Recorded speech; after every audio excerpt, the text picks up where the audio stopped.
रुपये साचवून पूर्ण केलेलं घर आपल्या डोळ्यासमोर जमिनोदोस्त होताना लोकांनी पाहिलंय।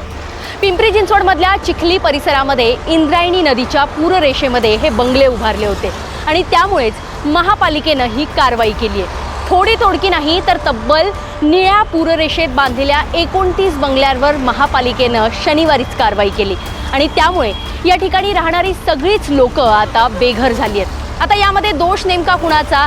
हे घरं ज्यांनी बांधून दिली अशा बिल्डरचा, की या बांधकामाला परवानगी दिली त्या महापालिका प्रशासनाचा, की चौकशी न करता सरळ घरं बांधली त्या लोकांचाच? इंद्रायणी नदीच्या पूररेषेत येणारी घरं काही क्षणात जमिनोदोस्त झाली आहेत। याला जबाबदार कोण असा प्रश्न आता उपस्थित होतोय। आता या प्रकरणाला नेमकी सुरुवात कधीपासून झाली आहे हे सगळं सविस्तर जाणून घेऊया या व्हिडिओच्या माध्यमातून। नमस्कार, मी अश्विनी जाधव केदारी आणि तुम्ही पाहतायत लोकमत.com। तर पिंपरी चिंचवड शहरातल्या चिखलीमधला हा आहे इंद्रायणी नदीचा परिसर।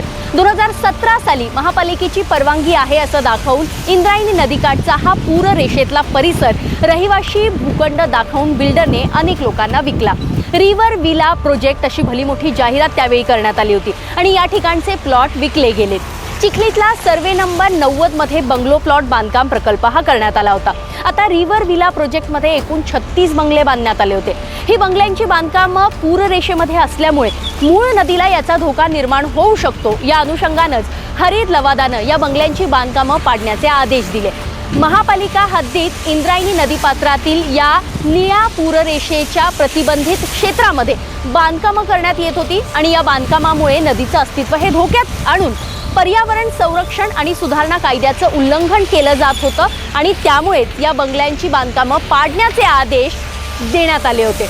मात्र त्याच वेळी या आदेशावर हरकत घेत इथल्या रहिवाशांनी न्यायालयामध्ये धाव घेतली होती। त्यामुळे हे प्रकरण न्यायप्रविष्ट असल्यामुळे बंगल्यांवरील कारवाई काही काळ रखडली।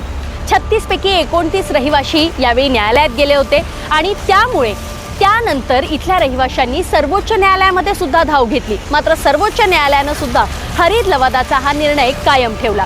निळ्या पूररेषेमध्ये बांधलेल्या 29 बेकायदेशीर बंगले आणि इतर बांधकामं पाडण्यावर रहिवाशांनी सर्वोच्च न्यायालयामध्ये केलेलं अपील अर्ज फेटाळण्यात आला। त्यामुळे हरित लवादानं दिलेला हा निर्णय कायम ठेवत 31 मेच्या पूर्वी नदीपात्रातली बांधकामं पाडून नदीचं मूळ क्षेत्र हे पुन्हा मूळ स्थितीमध्ये आणण्याच्या सूचना ज्या आहेत त्या प्रशासनाला देण्यात आल्या आणि रहिवाशांची याचिका फेटाळण्यात आली। अखेर सर्वोच्च न्यायालयानं मात्र बंगले जमिनोदोस्त करण्याचे आदेश दिले।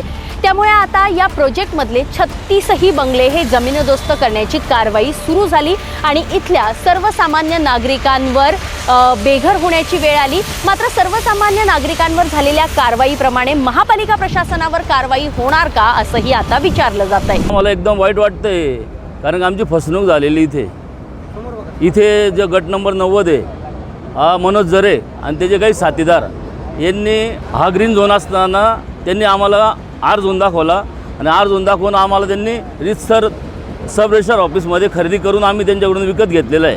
त्यानंतर आम्ही ज्यावेळेस बांधकामाला सुरुवात केली इथे ज्यावेळेस सुरुवातीला पहिलं बांधकाम झालं त्याच वेळेला नगरपालिकेने आमच्यावरती आक्षेप घ्यायला पाहिजे होता। उलट नगरपालिकेचे अधिकारी शिरसाट नामक अधिकारी इथे येऊन प्रत्येक बंगल्यावाल्यांकडून पैसे खात गेला, कधी 50,000 कधी 1 लाख रुपये घेत गेला आणि बांधकामाला त्याने करू दिलं आम्हाला बांधकाम। त्याच्यानंतर इथं लाईट आले, पाणी आले, आता गॅस लाईन पण आली इथे, हे सर्व व्यवस्था त्यांनी पुरवल्या शासनाने आम्हाला। सगळ्यात मोठं प्रशासनाची दिरंगाई अशी वाटते फक्त ही जी झालेलं आहे फक्त प्रशासनाच्या चुकीमुळे झालेलं आहे। जर तुमचा ब्ल्यू लाईन आहे तर त्याचं रजिस्ट्री का होतं आणि रजिस्ट्री झाल्यानंतर PCMC का झोपली होती का त्या दिवशी की ज्यावेळेस ब्ल्यू लाईन आहे तर तिथं कुठं मार्किंग नाही, खरेदीखत का झालं? खरेदीखत झालंच नसतं तर आम्ही हे प्लॉट बांधलेच नसते, प्लॉट बांधले नसते तर आज ही परिस्थिती आलीच नसती। आम्हाला प्रत्येक ठिकाणी जे आहेत फसवणूक झालेली आहे आणि फसवणूक एवढी मोठी झालेली आहे तुम्ही आज आम्ही शब्दात सांगू शकत नाही सर।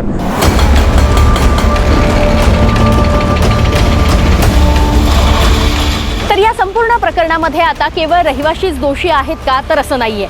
या ठिकाणचे बिल्डर ज्यांनी ही सगळी बांधकामं अनधिकृतरित्या केलेली आहेत आणि संबंधित तत्कालीन महापालिका अधिकारी ज्यांनी त्यावेळी परवानगी दिलेली आहे किंवा डोळेझाक केलेली आहे। आता महापालिका प्रशासनाचं नेमकं काय म्हणणं आहे ते सुद्धा तुम्ही ऐका।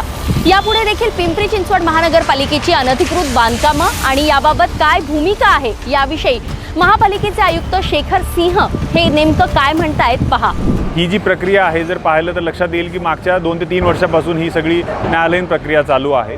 आपल्या अतिक्रमण विभागामार्फत मागच्या 2-3 वर्षापूर्वी ही नोटिसेस देण्यात आलेल्या होत्या आणि त्याच्यानंतर मग ही पुढची जी काही याचिकाकर्ते आहे ते न्यायालयात गेले आणि न्यायालयात ही सगळी सुनावणी चालू असल्यामुळं याच्यामध्ये निश्चित स्वरूपाच्या काही मर्यादा होत्या आणि न्यायालयानं मागच्या 1 वर्षापूर्वी निकाल दिला. त्याच्यानंतर आम्ही तातडीनं कारवाई करण्यासाठी पुढाकार घेतला आणि कारवाई आम्ही प्रस्तावित केली.